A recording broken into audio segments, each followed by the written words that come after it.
Hi friends, I'm Sonia. Welcome to my channel Simple at Very Creative. ഈ വീഡിയോയിൽ ബിഗിനേഴ്സിന് ഈസിയായി ചെയ്യാൻ പറ്റുന്ന ഒരു ബോട്ടിൽ ആർട്ടാണ് ഷെയർ ചെയ്യുന്നത്.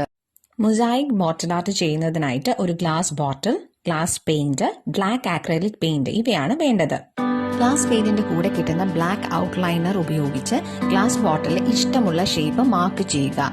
ഇവിടെ ഞാൻ ഒരു ട്രയാങ്കിൾ ഷേപ്പാണ് മാർക്ക് ചെയ്യുന്നത്. ഔട്ട്ലൈനർ ഉപയോഗിച്ച് ഡിസൈൻ വരയ്ക്കുമ്പോൾ ലൈൻസ് ജോയിൻ ചെയ്യുമ്പോൾ ഗ്യാപ്പ് വരാതെ ശ്രദ്ധിക്കണം.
ഔട്ട്ലൈനർ ഡ്രൈ ആയതിനു ശേഷം ഇഷ്ടമുള്ള ഗ്ലാസ് കളർ ഉപയോഗിച്ച് ഡിസൈൻ കളർ ചെയ്യുക. ഗ്ലാസ് കളർ അപ്ലൈ ചെയ്യുമ്പോൾ ബബിൾസ് വരാതെ നോക്കണം.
ആയിട്ട് യൂസ് ചെയ്യാം. For any clarification, please write in the comment section and press the like button to this video if this was useful. Thanks for watching.